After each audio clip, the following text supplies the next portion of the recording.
शुभ नाम कर्म और अशुभ नाम कर्म। शुभ नाम कर्म क्या है? जिस कर्म के उदय से अंग उपांगों में मनोज्ञता, रमणीयता, देखने लायक शोभापना होती है, वह शुभ नाम कर्म है। ऐसे अंग उपांग रहते हैं कि उसमें शोभा होती, देखने का भाव मन करता है, उसे कहेंगे शुभ नाम कर्म। और जिस कर्म के उदय से अंग उपांग में अशुभता रहती है, अरमणीयता रहती है, मनोज्ञता नहीं होती है, सुहावना नहीं लगता है, उसे कहते हैं अशुभ नाम कर्म। इस प्रकार के दो नाम कर्म भी शरीर के ऊपर काम करते हैं। मतलब हम सोचते रहते हम बनाए ऐसा, वो कर्म ही है जिस कर्म के कारण से उस प्रकार की रचना होती है। कोई जन्म लेता है, उसके डिंपल्स पड़ते हैं, हंसो थोड़ा सा, हाँ देखो पड़ जाएंगे उसके। किसी के पढ़ते हैं, किसी के नहीं पढ़ते हैं, किसी का अच्छा लगता है, किसी का नहीं लगता है, तो वो सब किससे होता है? शुभ नाम कर्म से। और किसी के मस्तक, कान, नाक, होठ, आँख, उंगलियां, चमड़ी आदि ऐसी लगती है कि मतलब देखने की इच्छा नहीं करे। और ऐसा नहीं कि पूरा का पूरा शरीर शुभ हो किसी का, ऐसा भी होता है मस्तक आदि अच्छा लग रहा है, लेकिन हाथ, तुम्हारे हाथ पे कैसे रूखे से हैं, हाथ लगाओ तो एकदम चुभ जाए फटे फटे से।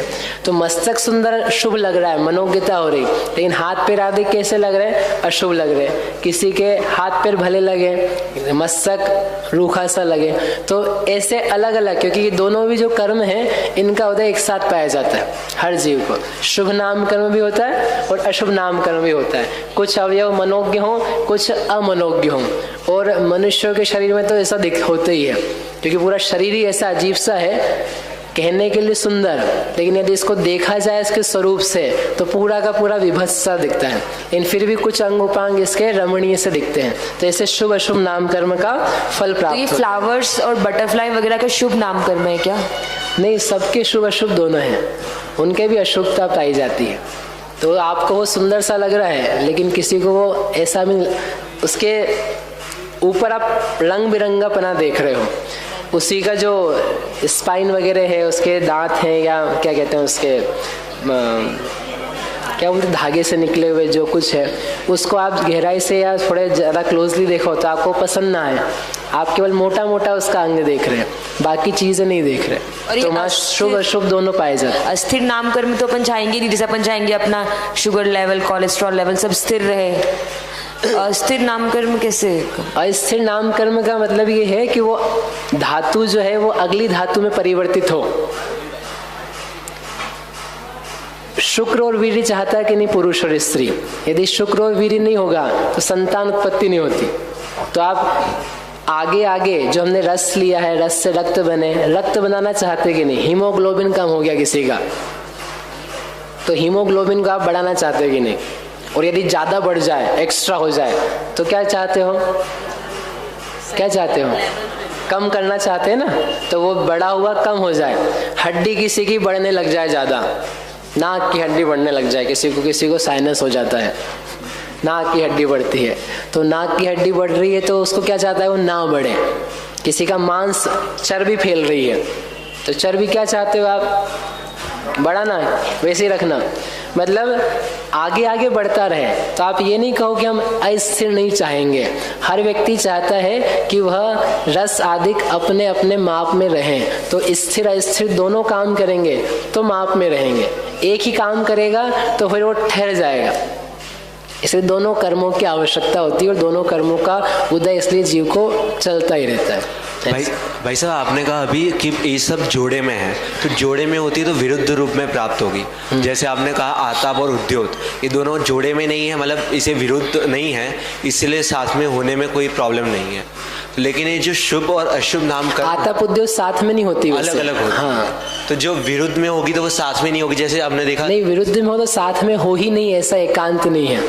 कुछ कर्मों में ऐसा है कि जो एक समय में एक ही होगा, लेकिन कुछ कर्म ये स्थिर अस्थिर शुभ अशुभ ऐसे हैं तो साथ में भी होते हैं। तो फिर ये अकेले भी हो सकते हैं? मतलब नहीं, इनका क्या है कि कोई ग्रुप नहीं है और एक से उसका कार्य दूसरे का विरोधी है, इसलिए विरुद्ध नाम कर्म कहलाते हैं, जोड़े वाले कर्म कहलाते हैं। तो ऐसा कोई पति पत्नी ऐसे होते हैं, साथ में भी शादी में जाते हैं, और कोई ऐसे होते हैं पत्नी जाती है पति नहीं जाता है।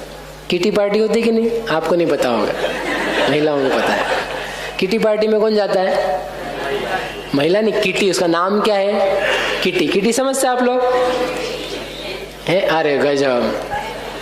किटी नहीं तो बिल्ली। मतलब इतनी गई गुजरी स्थिति है बेचारों की, अच्छे वाले मनुष्य हैं और किटी पार्टी कर रहे हैं, मतलब बिल्ली बनना चाहते हैं, बिल्लू जैसे। फिर वहाँ जो भी करते रहते हैं हमें नहीं पता, अपन तो कहीं गए नहीं। तो थोड़ा सोचो तो सही नाम। चलो आपको पार्टी भी करनी है तो कम से कम नाम तो चेंज करो उसका। किटी का पार्टी करने में क्या मतलब है? मनुष्यों की कर लो, बहू पार्टी कर लो, सास पार्टी कर लो, है जैन पार्टी। कुछ नाम तो अच्छा रखो। सब सुना हुआ, सब छुड़ाया हुआ वो लोग कर रहे थे। उनके तो काम ही सब उल्टे हैं। हेलोइन पार्टी होती है एक, तो उसमें सब लोग भूत बनते हैं। पता है आपको? नहीं पता होगा। हेलोइन पार्टी होती है, कभी आती है अक्टूबर नवंबर कभी भी, तो वो लोग भूत बनते हैं। तो यहाँ के बच्चों ने भी सीख लिया, बोले हम भी हेलोइन पार्टी करेंगे। क्या करेंगे उसमें? भूत बनेंगे, रूह बनेंगे, राक्षस बनेंगे, कुछ तो भी काम करेंगे। क्या दिमाग ठीक है तुम्हारा? अच्छे वाले मनुष्य हो, भूत क्यों बनना चाहते हो? अच्छी वाली महिला है, किटी बनना चाहती है, वहाँ जाके पता नहीं क्या क्या करती हैं। तो जो किटी पार्टी हम तो कह रहे थे आपसे कि उसमें कौन रहती है? महिलाएं रहती है किटी वाली, उसमें पुरुष नहीं जाते हैं। आजकल जाने लग गए थोड़े थोड़े। तो कुछ चीज़ें अकेली वाली होती हैं, कुछ चीज़ें साथ वाली होती है। यद्यपि वो विरुद्ध हैं फिर भी साथ में पाए जा सकते हैं। ऐसे ही कुछ कर्म ऐसे स्थिर अस्थिर शुभ अशुभ विरुद्ध हैं यद्यपि, लेकिन एक साथ पाए जा सकते हैं। मतलब इसमें ये अंतर पता नहीं चला। जैसे आतप और उद्योत है, इसमें भी डिफरेंस लगता है। आतप में मूल शरीर तो ठंडा रहता है, लेकिन जो इसकी जो किरण है वो गर्म रूप में रहती है। नहीं ऐसा नहीं है, आगे आता है। नहीं ऐसा ही मतलब पढ़ा था मैंने। हाँ आएगा वैसे। हाँ मतलब, और उद्योत में शरीर गर्म रहता है और उसकी जो किरण होती है वो। हाँ ठीक है, आप आगे बोलो। तो फिर इसमें भी विरुद्धता है, तो इसको मतलब इसमें जोड़े में क्यों नहीं रही और इसमें ऐसा? मतलब समझ में नहीं है। एक दूसरे से विरुद्ध नहीं हुआ। जैसे स्थिर स्थिर, उनके काम ही एक दूसरे से विरुद्ध है। त्रस स्थावर, प्रत्येक साधारण, एक शरीर का एक स्वामी अनेक स्वामी, एक इंद्रिय त्रसपना, स्थिरपना अस्थिरपना, शुभपना अशुभपना, ऐसा इनका क्या आपस में विरोध है। शब्द से आप जाओगे सुभग दुर्भग यश अयश सुस्वर दुस्वर, तो सब विरुद्ध विरुद्ध से लगते हैं और उनका ऊपर कुछ नहीं है, इसलिए वो जोड़े में है। और आतप उद्योत का आपस में कोई रिलेशन नहीं कि आतप और उद्योत हैं तो एक दूसरे से विरुद्ध हैं, इसलिए विरुद्ध कर्म नहीं कहलाते, वो स्वतंत्र रूप से कहलाते। आगे है सुभग नाम कर्म और दुर्भग नाम कर्म। भैया शुभ नाम कर्म तीर्थंकरों के तो हमेशा ही होगा, अशुभ तो होगा ही नहीं। ऐसे देवों के क्यों नहीं होगा? क्योंकि अंगों की वो तो सब होता है, सब के सब होता है, अशुभ भी होता है। अभी कहा ना, किसने पूछा था उपघात परघात का। हर कर्म का उदय फिर गहरा ही हो ऐसा जरूरी नहीं है। सूक्ष्म भी उदय होते हैं, कम भी उदय होते हैं, तो उदय तो पाए जाते हैं उनके, क्योंकि ये ध्रुव उदयी प्रकृतियां हैं। उदय का प्रकरण आएगा ना तब दिखाएंगे। ध्रुवोदयी प्रकृतियां, ध्रुव बंधी प्रकृतियां, ये बंध के संदर्भ में बहुत सारी चीज आएगी। बोलो भाई जल्दी। हाँ मैं ये पूछ रहा था कि जैसे अच्छा लगना नहीं लगना ये तो दूसरे लोगों के ऊपर है, तो उन संबंधी कर्म कैसे? जैसे विष्टा भी है तो कोई वो दिखता है वैसा। मतलब एक किसी व्यक्ति है ना, एक व्यक्ति ऐसा होता है कि कोई भी देखे उसको तो वो मनोज्ञता ही लगती है, उसको अच्छा ही लगता है। तो उसका जो शरीर है इस प्रकार का बना है कि जो कोई देखेगा तो उसको वो सुहावना लगेगा। जैसे एग्जाम्पल के लिए विष्टा है, तो विष्टा तो सबके लिए बेकार है, लेकिन विष्टा शरीर नहीं किसी का। उसमें जो जीव मतलब ऐसे बहुत सारी चीजें हैं जो देखने में किसी को अच्छी लगती है, किसी को नहीं लगती। नहीं किसी की नहीं, फिर मोस्ट ऑफ द पीपल की हम बात करेंगे। किसी की पत्नी बहुत भी सुंदर हो, फिर भी 3 साल बाद उससे पूछो कैसी लगती है, तो वो एक दूसरे की हम नहीं, जनरली बात कर रहे हैं हम, है ना। सुभग दुर्भग ये सबको आपको जल्दी समझ में आ जाता है, ये समझा तो नहीं आता।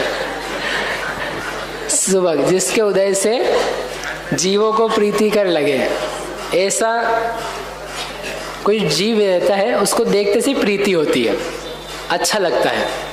उसमें रंग रूप भला ना हो, भले उसके अंग उपांग सुहावने ना हो, कोई गुण विशेष ना हो, फिर भी उसको देख करके प्रीति होती है, अच्छा लगता है, सुहावना लगता है, वह जो कर्म है उसको कहते हैं सुभग नाम कर्म। और ऐसा कर्म की व्यक्ति अच्छा काम भी करे, शुभ काम भी करे, प्रशस्त भी करे, फिर भी किसी को उसके प्रति प्रीति नहीं पैदा होती, रमणीय नहीं लगता, अच्छा नहीं लगता, उसको बल्कि भर्त्सना ही मिलती है, उसको डांट ही मिलती है, तो ऐसा कोई कर्म होता है उसे कहते हैं दुर्भग नाम कर्म। इसके लिए सर्वार्थ सिद्धि में गुण होने पर भी लोगों को दुर्भग लगता है, अच्छा नहीं लगता है, और अच्छे गुण दुर्गुण होने पर भी, बुरा काम करने पर भी लोगों को अच्छा लगता है, सुहावना लगता है, प्रीति होती है अन्य लोगों को। तो वर्तमान में जो कर रहा है उससे फर्क नहीं पड़ रहा है, उसने पूर्व में क्या किया उसका फल आ रहा है। इसलिए कोई व्यक्ति, हम या आप, शुभ भी काम कर रहे हैं, प्रशस्त कर रहे हैं, फिर भी यदि हमको प्रशंसा नहीं मिल रही है, लोगों को हम अच्छे नहीं लग रहे हैं, तो आप ये मत सोचो कि हमने जो किया उसका फल क्या निकल रहा है, सब वेस्ट जा रहा है। हम इतना अच्छा पूजा पाठ भी कर रहे हैं, दया दान कर रहे हैं, अहिंसा का पालन करते हैं, फिर भी हमको कोई ज्यादा पूछ नहीं रहा है। और ये लोग मांसाहारी हैं, इतने कुछ तो भी काम करते हैं, मद्य शराब आदि का सेवन करते हैं, फिर भी लाखों लोगों को कैसा लग रहा है, अच्छा लग रहा है, प्रीतिकर लग रहा है, सुहावना लग रहा है। तो जो सुहावना असुहावना लग रहा है अन्य लोगों को, ये उस कर्म का फल है। तो पहले का जो कर्म है उसके निमित्त से ऐसा लग रहा है, लेकिन आप जो कर रहे हो उससे जो नवीन बंध हो रहे हैं वो प्रशस्त हो रहे हैं, तो उसके जब उदय आएंगे तो वो आपके भी इस प्रकार के दिखाई देंगे। कुछ चीजें क्या है, एक जैसी चलती रहती है, जैसा जन्म लिया था वैसे वैसे उसके अंग उपांग दिखते हैं, वैसे ही उसकी प्रीति अप्रीति का संबंध बनता है। इसलिए दूसरे लोगों को हम भले लग रहे हैं कि बुरे लग रहे हैं, दूसरा मेरी प्रशंसा कर रहा है कि निंदा कर रहा है, इस बात को अलग करके, इसको गौण करके, इस बात को सोचने विचारने की आवश्यकता ज्यादा है कि हम जो कर रहे हैं वो सही है कि गलत है। जो हमारा पाथ है, रास्ता है, वह पाप रूप है कि पुण्य रूप है, वह धर्म रूप है कि अधर्म रूप है, इस बात को देख करके आप यदि चलोगे तब तो अपन विवेक से चल रहे हैं और लोगों के अनुसार चल रहे हैं। लोगों ने कपड़े फटे पहनना चालू करे तो अपन ने भी वैसे पहनना चालू कर दिया, तो अपन ने अपना बुद्धि, अपना विवेक नहीं लगाया, जैसा चल रहा था वैसा काम कर लिया। आप ये सोचो कि क्या श्रेष्ठ है, क्या भला है, हितकारक क्या है। अपने हित अहित रूप भावों की पहचान होना, उसको कहते हैं सम्यक तो सन्मुख मिथ्या दृष्टि। यदि मिथ्या दृष्टि है तो छोटा साहब ने लिखा सम्यक तो सन्मुख के इसमें 4 बिंदु। एक बिंदु इसमें जिसको अपने हित और अहित रूप भावों की पहचान है, भला बुरा जानता है और उसके लिए प्रयासरत है हित के लिए, तो इसका मतलब ये व्यक्ति बुद्धिमान है, भेद ज्ञान कर सकता है, इसकी दृष्टि सही है, जगत के ऊपर दृष्टि नहीं है, अपने ऊपर दृष्टि है। इसलिए हम सबको इस बात का बहुत विचार और विवेक करने की आवश्यकता है। जगत क्या कहता है मुझे, हमने रात्रि भोजन छोड़ा, बाजार का खाना छोड़ा, तो जगत तो बहुत सारा प्रेशर में डालता है, बहुत सारी बातें कहता है कि क्या कर लिया, क्या उम्र है तुम्हारी, अभी से नहीं करो। एक सज्जन थे, युवा समझ लो 30-32 साल के, तो उन्होंने बाहर का खाना छोड़ दिया, पढ़ करके रत्नकरण श्रावकाचार आदि, बोले गंदा है, नहीं खाते अपन, सब मांस जैसा हो जाता है, नहीं खाना हमको। तो एक पार्टी में गए, शादी में गए, जाना पड़ता है तो गए, तो वो एक बाबूजी उनसे गए, पता लग गया लोगों को, ऐसी बातें जल्दी पता लगती, फटाफट जंगल में आग, खीर खानी रहे, हमारे दामाद जी खानी रहे, तो नहीं खा रहे। तो एक 60-65 साल का आदमी आया, क्या आप भी अभी से छोड़ रखा है, ये कोई उम्र है छोड़ने की? तो व्यक्ति बोले, बाबूजी आपकी उम्र हो गई है, आप तो छोड़ नहीं रहे हो, है मेरे को उम्र का तकाजा बता रहे हो, तो आप छोड़ दो पहले एक बार, फिर हम सोचेंगे कि हम नहीं छोड़े। उम्र की क्या बात है, पाप पुण्य की उम्र होती है? कामुकता के लिए कोई उम्र चाहिए आपको? भाई ये तो गंदी चीजें हैं, इनको छोड़ दिया जाए वो भला है। पाप तो करने लायक नहीं है, दुख में वा, सूत्र में सूत्र दिया, दुख का ही कारण है। इस लोक में परलोक में अवध्य निंदा पाप का ही कारण, दुख का ही कारण बनता है। इसलिए ये सब जो चीजें, क्योंकि बहुत छोटी छोटी सी चीजों में अपन क्या है, घबरा जाते हैं। किसी ने कुछ बोल नहीं दिया, हमने त्याग किया तो हमको बस प्रशंसा मिलनी चाहिए, ये कोई बात थोड़ी ना है। आपने त्याग किया है, कोई प्रशंसा मिले जरूरी नहीं है, निंदा भी हो सकती है, मार भी हो सकती है, डांट भी लग सकती है, परिस्थितियां भी बिगड़ सकती है, लेकिन जो योग्य कार्य है वो करने लायक है। जो आपका खुद से रिलेटेड है, समाज से, परिवार से संबंधित हो तो उसके लिए सोचा जाए, लेकिन जो आपका सेल्फ, खुद का विचार है, खुद के जीवन से संबंधित है, उसके लिए तो आपको खुद को ही विवेक लेना होगा। समझ में आया? और हमारी तो स्थिति ऐसी, मध्य मांस मधु के त्याग करने में सोचना पड़ रहा है आजकल। नॉनवेज होटल में नहीं खाओ, इसको समझाने के लिए पसीने आ रहे हैं कि भैया ऐसे ही कर लो, आलू प्याज हम बाद में बताते तुमको, ऐसे ही काम कर लो कि जहाँ नॉनवेज बनता है वहाँ मत खाओ, जो लोग खा रहे हैं उनके साथ बैठ के मत खाओ, जहाँ शराब बिक रही है, परोसी जा रही है, वहाँ मत पहुँच जाओ। कि अपने जितने बच्चे हैं इनको समझाओ, आप दुनिया बदल रही है, जगत बदल रहा है, और वो पता नहीं क्या क्या सीखे हुए। उनको लगता है कि यदि हम नहीं जाएंगे साथ में, नहीं खाएंगे पिएंगे तो फिर हमारा क्या होगा, हमारी नौकरी का क्या होगा, हमारा बॉस क्या सोचेगा। कुछ नहीं सोचेगा वो। आप बेकार का कचरा ना दिमाग से निकाल दो कि हमारे यहाँ जॉब कैसे होगा, हमारे को प्रमोशन कैसे मिलेगा, हमारी उन्नति कैसे होगी। आपकी उन्नति, प्रमोशन, जॉब जो कुछ भी है वो सब आपके काम पे डिपेंड करता है, आपके खाने पीने पे, उठने बैठने पे, मिलने जुलने पे डिपेंड नहीं करता है। ऐसे भी आप किसी को लेते हो ऑफिस में तो आप उससे पूछते होंगे क्यों, खाएगा कि नहीं खाएगा, पिएगा कि नहीं पिएगा। मतलब आपने इंटरव्यू भी दिए होंगे, कभी पूछा किसी ने आपसे? जो लोग इंटरव्यू दे चुके, आईटी में काम कर चुके, आशीष भैया, तो ऐसा पूछते हैं क्या? नहीं। आप पढ़े लिखे कितना हो, आप काम कितना ईमानदारी से कर सकते हो, इतना हमको आवश्यक है। बाकी आप अपनी लाइफ आप जानो। इसलिए बहुत अच्छे हिम्मत की और वीर्य की जरूरत है कि हमको नहीं चाहिए ये सब चीजें, हमें नहीं करनी। नहीं खाना हमको रात्रि में, तो नहीं खाना, वो बन जाता है। ऑफिस में काम करो, चाहे यूनिवर्सिटी में आप जाके पढ़ो लिखो, आप चाहो तो सब हो सकता है, और नहीं चाहो तो घर में आदमी रात में खा लेता है, घर में जोमेटो से मंगा करके मांस खा लेता है। किस में आया है रख करके कुछ पता नहीं, कार में से मंगा रहे खाना, उबेर से मंगा रहे, जोमेटो क्या आता है, और स्विगी, हाँ स्विगी नहीं होता, कचरा, कचरे में से आ रहा है। वो ला रहा है आपके लिए सब्जी, लेकिन कार में रख के ला रहा है। वो इसका डब्बा है, इतना बड़ा बॉक्स, उसमें क्या क्या है, अंडा भी है, नॉनवेज भी है, एक हाथ से उसने ये दिया, एक हाथ से ये दिया। क्या दिमाग ठीक है? क्या खा रहे हो, क्या कर रहे हो? ऐसी लेना, कौन दे रहा है तुम्हें, क्या उसकी पवित्रता है, उसके बारे में कुछ नहीं, कोई सोच विचार नहीं। इतने खाने पीने के लोलुपी बन चुके अपन लोग कि सारा जो थोड़ा बहुत विचार था अपना बुद्धि का, सब खत्म। इसलिए विचार भी पवित्र नहीं पैदा होते, विचार भी सब विरुद्ध आते। इसलिए वर्तमान में अपनी कोई निंदा कर रहा है कि प्रशंसा कर रहा है, मेरी भावना पड़ती है कि नहीं? आप कोई बुरा कहो या अच्छा, लक्ष्मी आवे या जावे, अच्छा लक्ष्मी आवे या जावे कि नहीं, लक्ष्मी आवे नहीं, इतनी बढ़िया भावना दी, आवे या जावे, नौकरी रहती हो, पैसा आता हो कि जाता हो, लेकिन न्याय मार्ग जो है उससे मेरा पैर नहीं डिगने पाए। न्याय यानी विवेक, सही गलत का निर्णय, सही बात, उसको मैं स्वीकार करूंगा, गलत को स्वीकार नहीं करूंगा, गलत पथ पर नहीं जाऊंगा। इस प्रकार का धारणा बनना, इस प्रकार का संस्कार बनना, तो वह आपके जीवन के लिए ना केवल वर्तमान, भविष्य के लिए भी उपयोगी होगा।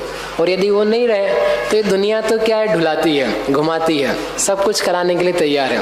आपके संगी साथी मिलेंगे, वो कहेंगे अरे क्या तुम अकेले अकेले बैठे हो, हम पी रहे हैं, आ जाओ, तुम भी आ जाओ हमारे साथ, हम सिगरेट पी रहे हैं, तुम भी आ जाओ, हम खा रहे हैं, तुम भी, सब बहकाएंगे। अब आप बहकोगे कि नहीं बहकोगे, ये आपकी शक्ति पे, आपके भाव पे डिपेंड करता है। इसलिए दुनिया की चिंता नहीं करो, आप अपनी चिंता कर लो, अपने आत्मा की चिंता करो, अपने दुख जो भविष्य में हो सकते हैं उनकी करो। इतने दुख अभी मिल रहे, इतने पुण्य के होने पर भी ये भी नहीं रहेंगे तो कितने दुख होंगे।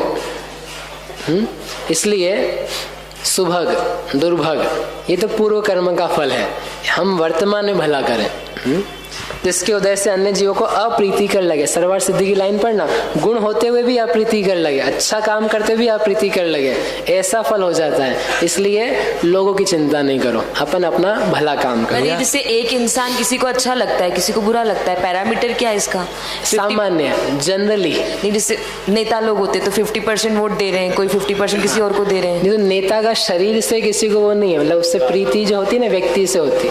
तो ये शरीर जनरली हम काम बात करेंगे इसकी, मतलब मोस्ट ऑफ द पीपल को लेकर के क्या विचार है। जैसे भगवान भी होते तो भगवान सभी को अच्छे लगे जरूरी नहीं है।